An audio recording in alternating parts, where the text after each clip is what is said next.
The Forgotten Pulse. In the year 2047, the United States was no longer the global superpower it had once been. Climate change had reshaped the geography, submerging parts of Florida and crippling major cities like New York and San Francisco. Political polarization had fractured the nation into semi-autonomous regions, each with its own identity, laws, and ambitions. But among this chaos, the most profound discovery in human history was quietly taking place deep beneath the Appalachian Mountains. Chapter 1.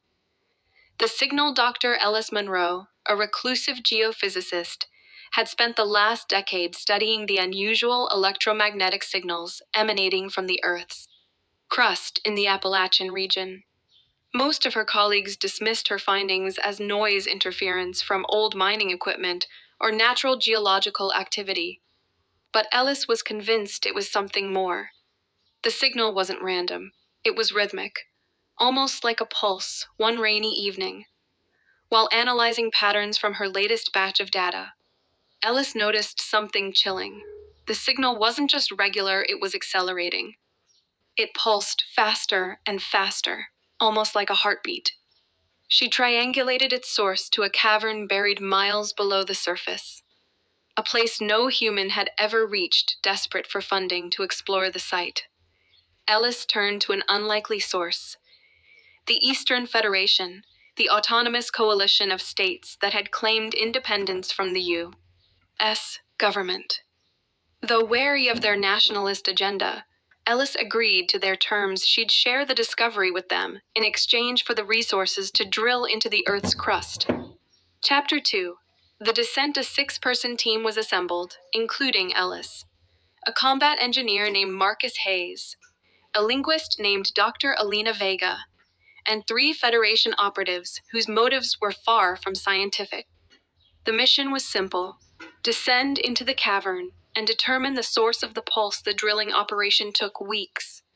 But when they finally broke through, what they found defied explanation.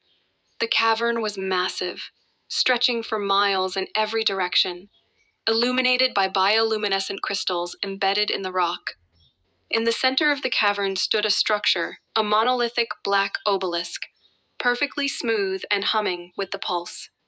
The air around it felt alive, vibrating with an energy that made their skin tingle as they approached the obelisk. The pulse grew louder, resonating in their chests. Alina noticed strange symbols carved into the base of the structure, symbols that bore an eerie resemblance to ancient Sumerian script. She began to translate, but before she could finish, one of the Federation operatives touched the obelisk. Chapter 3. The awakening. The moment his hand made contact, the obelisk emitted a blinding light and a deafening sound that knocked the entire team to the ground. When Ellis regained consciousness, the operative was gone, disintegrated. But the obelisk had changed. Its surface rippled like liquid, and a voice echoed in their minds. It spoke in a language none of them had ever heard, yet they all understood. "You are late." The voice explained that the obelisk was not of Earth. It was a beacon, a reminder of humanity's forgotten origins. Millions of years ago, long before recorded history, Earth had been a colony, a cradle for an ancient, spacefaring civilization. The obelisk had been left behind as a failsafe, programmed to awaken when humanity reached a critical point in its evolution. That point, it seemed, was now. The pulse was a signal, not just to humanity, but to the ancient civilization that had seeded life on Earth. It was a call for their return.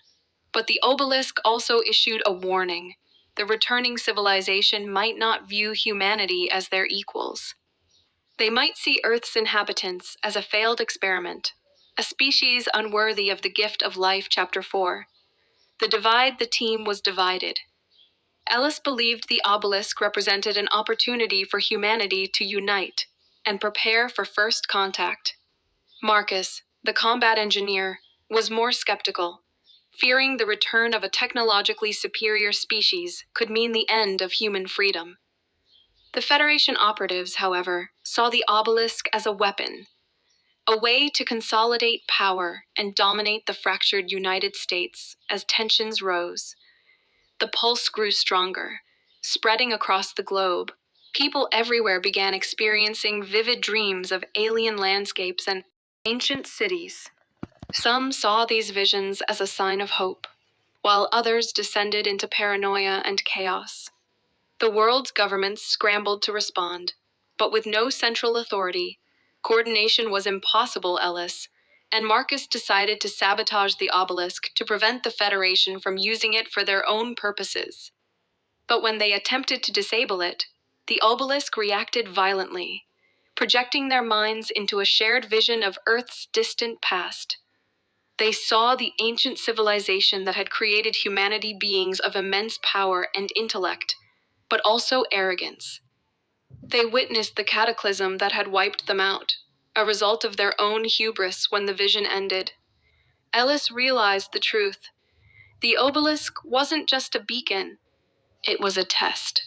Humanity's response to the pulse would determine whether they were worthy of inheriting the legacy of their creators, or doomed to repeat their mistakes. Chapter 5. The choice. With time running out, Ellis broadcast a message to the world, revealing everything they had learned. She urged humanity to come together, not as nations or factions, but as a single species capable of growth and unity. Her message sparked a global movement, but it was far from universal. Some saw her as a hero, others labeled her a traitor or a lunatic. Meanwhile, the obelisk's pulse reached its climax. A massive portal began to form above the cavern, visible from space. Through it, Ellis and the team could see the silhouette of a colossal ship, descending toward Earth in the final moments. Ellis made a desperate gamble. She stepped forward and placed her hand on the obelisk, offering herself as humanity's emissary. The obelisk absorbed her, leaving behind only her voice, which echoed in the minds of every human on the planet. The choice is yours. Unite, or face oblivion. The portal closed, and the pulse stopped. The obelisk went dormant, but its presence remained a silent reminder of what was at stake. Epilogue. In the years that followed, Ellis's sacrifice became a symbol of hope and a rallying cry for unity. Some regions worked together to rebuild and prepare for the return of the ancient civilization, while others clung to old divisions. The world was far from perfect, but for the first time in centuries, humanity had a common purpose. And deep beneath the Appalachian Mountains, the obelisk waited, its pulse ready to awaken once more when the time was right.